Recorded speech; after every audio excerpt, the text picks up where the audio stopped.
नमस्कार, जय Hind, Vande Mataram. Media news के लिए मैं किशोर यदुवंशी एक बार फिर से आप सभी का हमारे चैनल में स्वागत है। हमारे साथ में है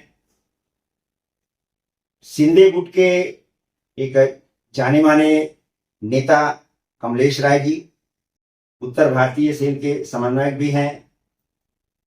चुनाव इस समय सरगर्मियां बढ़ गई हैं और बड़े जोर शोर से हर प्रत्याशी अपने कैंडिडेट का प्रचार कर रहा है। कमलेश राय जी पूर्व नगर सेवक हैं, इनकी श्रीमती जी भी पूर्व नगर सेवक हैं, पर इस बार इनके सुपुत्र रितेश जी को जो है पार्टी ने टिकट दिया है।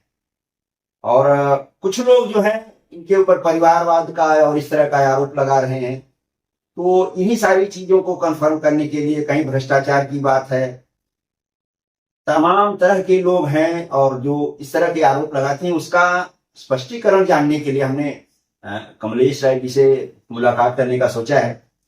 तो सर जी, सबसे पहले ये बताइए, स्वागत है आपका। सबसे पहले ये बताइए कि रितेश के ऊपर जो आज परिवारवाद का आरोप लग रहा है कि आपने परिवारवाद को बढ़ावा दिया है, और इस बीच में आप क्या देखते हैं कि आप अपने बेटे को जिस तरह से प्रमोट कर रहे हैं, या कितने दिनों से रितेश का समाज को क्या योगदान रहा है, उसके बारे में थोड़ा बताइए। नमस्कार, मैं सबसे पहले आपको बताना चाहूंगा कि रितेश को शिवसेना भारतीय जनता पार्टी आरपीआई से उम्मीदवारी एकनाथ शिंदे साहब ने बुला के दिया है।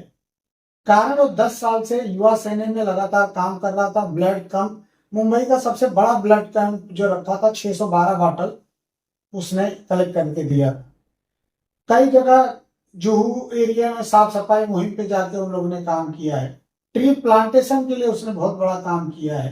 हॉस्पिटल में काम करते रहता है। हॉस्पिटल में जब देखिए 7 हिल में यहाँ वहां लोगों को मदद करते रहता है। तो आज लगभग 10 साल से समाज सेवा करते करते, और वो शिवसेना युवा सेना का जिला अध्यक्ष था और उसने जिला अध्यक्ष रहते हुए काफी काम किया। इसलिए युवा सेना की तरफ से उनको टिकट मिला है। डॉक्टर श्रीकांत शिंदे साहब ने रिकमेंड किया था और शिवसेना भारतीय जनता पार्टी की तरफ से उनको टिकट मिला और वो आज चुनाव लड़े। तो इसमें कहीं परिवारवाद हमारा क्या लेना देना है? अगर मेरा बेटा नहीं भी रहता तो भी वो चुनाव लड़ सकता था। कारण वो जब जो इतना काम करेगा उसको टिकट मिलेगा, तो उसको मिला और वो चुनाव लड़ रहा है। सबसे बड़ी बात ये कि रितेश के बारे में मैंने बहुत सारे लोगों से बात किया कि रितेश जो है एक बहुत ही संस्कारी बच्चे के तौर पर आज अंधेरी में जाना जा रहा है, क्योंकि वो जिस किसी से भी मिलता है, मैंने व्यक्तिगत तौर पे देखा है, ये जैसे किसी बुजुर्ग को मिलता है तो दौड़ के उनके पैर छू लेता है। ये सब बहुत पहले की बात, 7-2 साल पहले में मैंने उस बच्चे को ऑब्जर्व किया। जब कभी कभी आपके साथ में आता जाता जब मैं देखा हूं, तो मुझे लगता था कि रितेश जो है अंडर ट्रेनिंग चल रही है और बड़े अच्छे तरह से लोगों से व्यवहार रखना, बातचीत करना, अपने हम उम्र को गले लगा लेना। तो क्या सब आपने सब बचपन से ही ये सब सिखा करके रखा है कि भविष्य में आपको नेता बनना है, लोगों से कैसा व्यवहार? नहीं, ये मैंने नहीं सिखाया। ये तो उनकी माता जी का पूजा पाठ और हमारे रामायण धर्म में आप देखे हैं कि लिखा, अपने से बड़े का पैर छू के आशीर्वाद लेना चाहिए, क्योंकि 24 घंटे में सरस्वती जी का सबके जबान पे वास होता है और उस समय अगर वो आशीर्वाद दे दिए तो आप जो मांगे जो चाहेंगे वो मिल जाता है।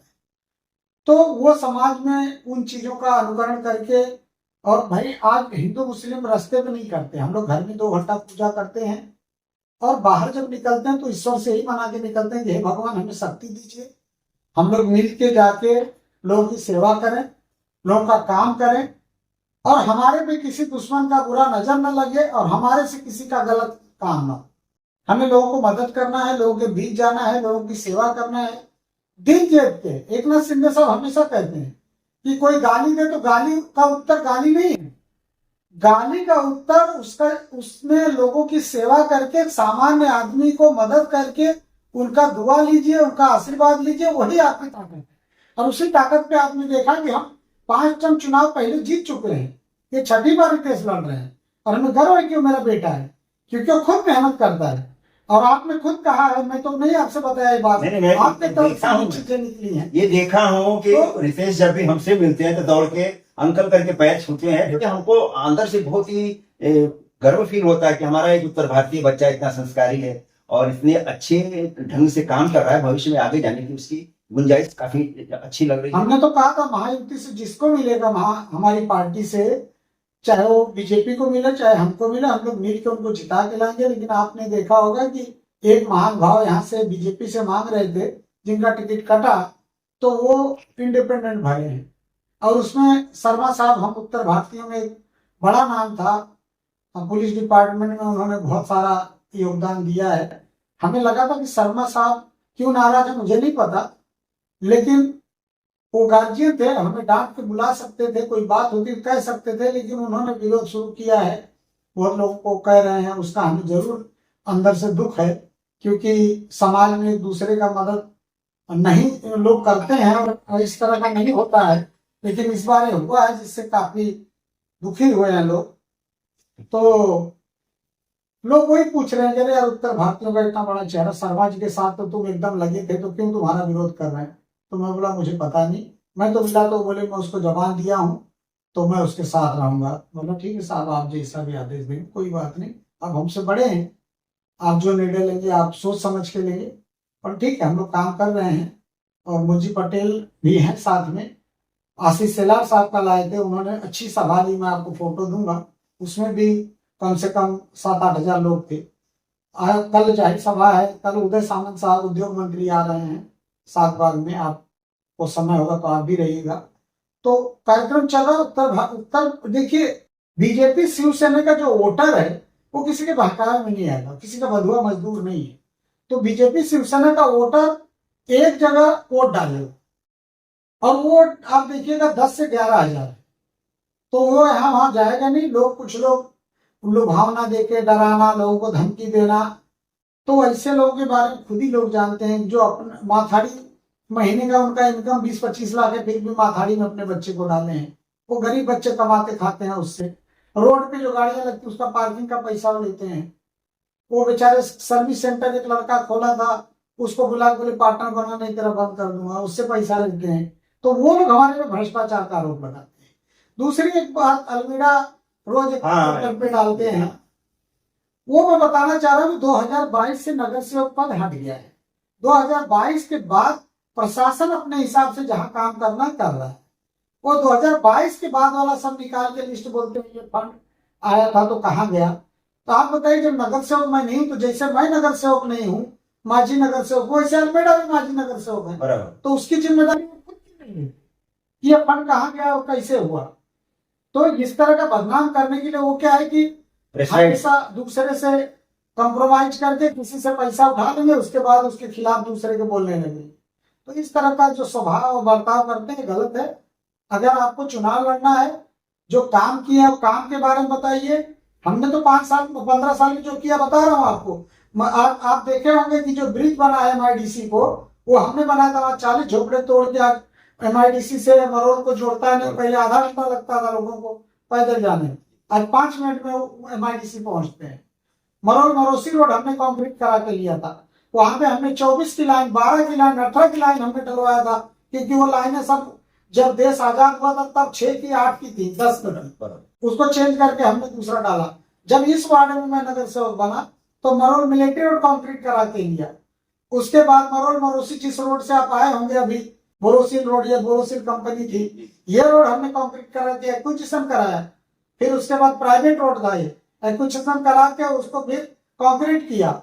मरोड़ मरोसी रोड पे दुनिया के झोपड़े थे, सब डेमोलिशन करा के 60 फुट कंक्रीट रोड करा के लिया, फुटपाथ बना के लिया, कुंती पार्क में गार्डन बना के लिया, वहां पे जिम बनवाया, हॉल बनाया वहां पे। फिर वीर अब्दुल हमीद उद्यान है चिमनपाड़ा में, वहां बच्चे डब्बा लेके बैठते थे टॉयलेट करने, उस गार्डन उसको बढ़िया सुशोभीकरण करके गार्डन बनाया, 3000 फुट का जिम बनाया वहां के बच्चों के लिए। अभी आपकी भविष्य में जैसे ही चुनाव खत्म होगा, रितेश मान लीजिए नगर सेवक हो जा रहे हैं, आपकी क्या योजनाएं हैं? आपने अपने दिमाग में क्या खाता तैयार करके रखा है कि रितेश के मार्फत ये काम होना चाहिए? देखिए, हमारे बसंत ओएसिस के पीछे 7 एकड़ का एक प्लॉट है जो आरजी, और आज के दिन में पॉल्यूशन बहुत बढ़ रहा है, हर जगह आप देख रहे हैं कंक्रीटीकरण हो रहा है। मैंने प्रस्ताव महानगर पालिका को दिया है कि मियावाकी गार्डन बनाया जाए, जैसे हमने एक बनाया है शाहबाग, बहुत खूबसूरत, एक बार आप राउंड मार के देखिएगा। जब एकदम गर्मी थी तो 4% उस गार्डन में तापमान कम मिलता था। तो मैं चाह रहा हूं कि यहाँ पीछे भी 7 एकड़ का जो हमारा आरजी है उसमें बढ़िया ग्रीनरी, अच्छे पेड़ और वॉकिंग ट्रैक बढ़िया बनाया जाए, लाइटिंग की व्यवस्था हो, बैठने की व्यवस्था हो कि सीनियर सिटीजन, महिला, बच्चे भी जाके, और छोटा नाना नानी पार्क और एक प्ले एरिया बना दिया जाए कि लोग घर से निकले तो वहां जाके वॉकिंग करें, वहां चेयर पे बैठे, उनके बच्चे वहां खेलें। इस तरह की योजना बहुत बड़ी हमारे पीछे ही है।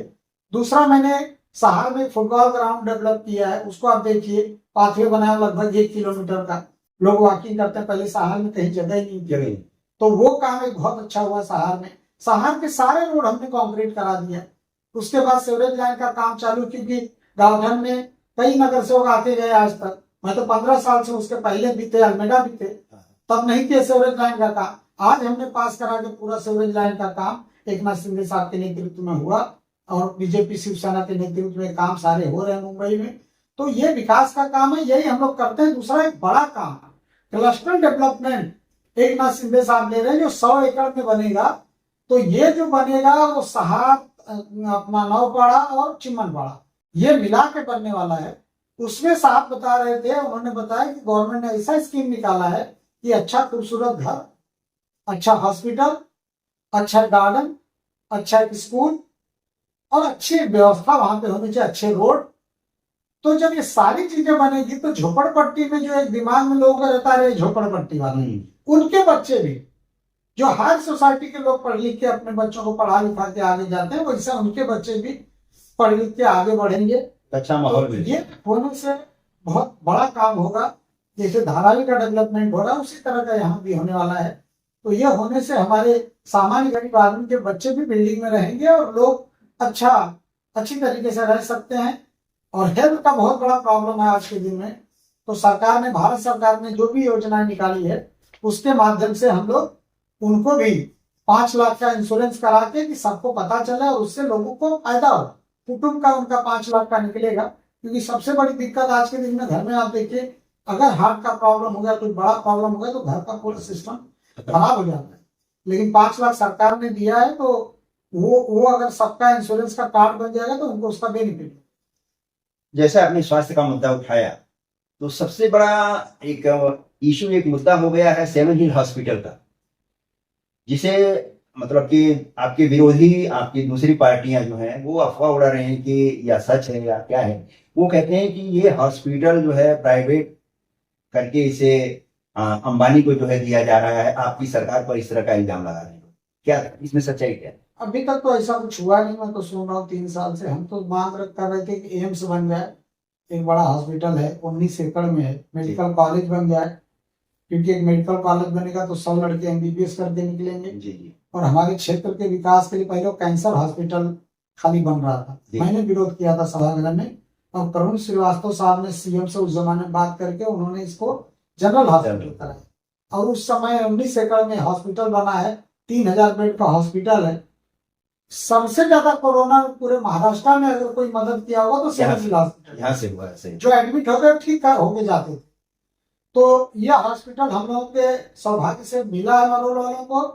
और ये जो बीएमसी की तरफ से आज भी हम लोग भेजते हैं, तो बीएमसी की तरफ जो एडमिट होते हैं फ्री में बेचारे उनका इलाज होता है, कुछ प्राइवेट भी है उसमें।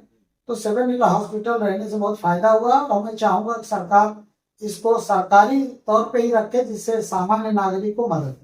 एक और हॉस्पिटल है ESIS का, जो मरोल में है, कामगार बीमा वाला। उस हॉस्पिटल का भी पिछले चुनाव के समय पे यादव जी आए थे, और जो वहाँ काफी आश्वासन वगैरह दे करके गए, मुंबई विजिट किए थे, हॉस्पिटल भी देखे थे, जिसमें आग लग गई थी, पूरा तरह से तहस नहस हो गया था। अब उस हॉस्पिटल का अभी तक पूरी तरह से काम चालू नहीं हो पाया है।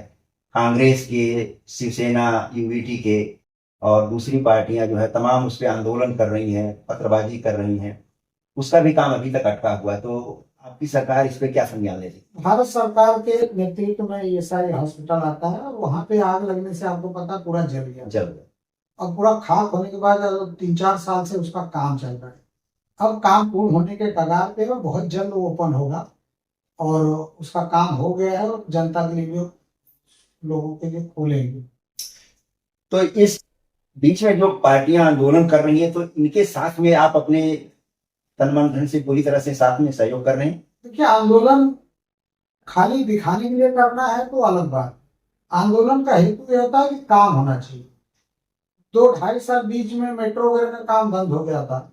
जब एकनाथ शिंदे साहब आए तो फिर से चालू करें। तो मैं किसी का आरोप प्रत्यारोप नहीं करता, मेरा स्वभाव नहीं है। लेकिन आप आंदोलन करते हैं कोई चीज का, तो उसका मतलब निकलना चाहिए और उसको संज्ञान में लाना चाहिए। सामान्य जो प्रशासन है उनके संज्ञान में आना चाहिए कि भाई ये काम करने से फायदा किसका। आम जनता के लिए आप आंदोलन कर रहे हैं तो आपका स्वागत है, मैं आपके साथ। धन्यवाद। तो देखिए, ये हैं कमलेश राय जी, उत्तर भारतीय चेहरा, जाना माना नाम कमलेश राय का। और आज इनके बेटे रितेश राय जो है चुनाव मैदान में उतरे हुए हैं।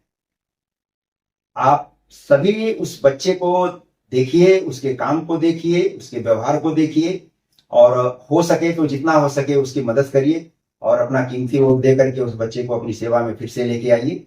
ईटी न्यूज की तरफ से आप सभी को ढेर सारी शुभकामनाएं। कमलेश जी, आपको भी धन्यवाद। और रितेश को भी मेरी तरफ से ढेर सारी शुभकामनाएं।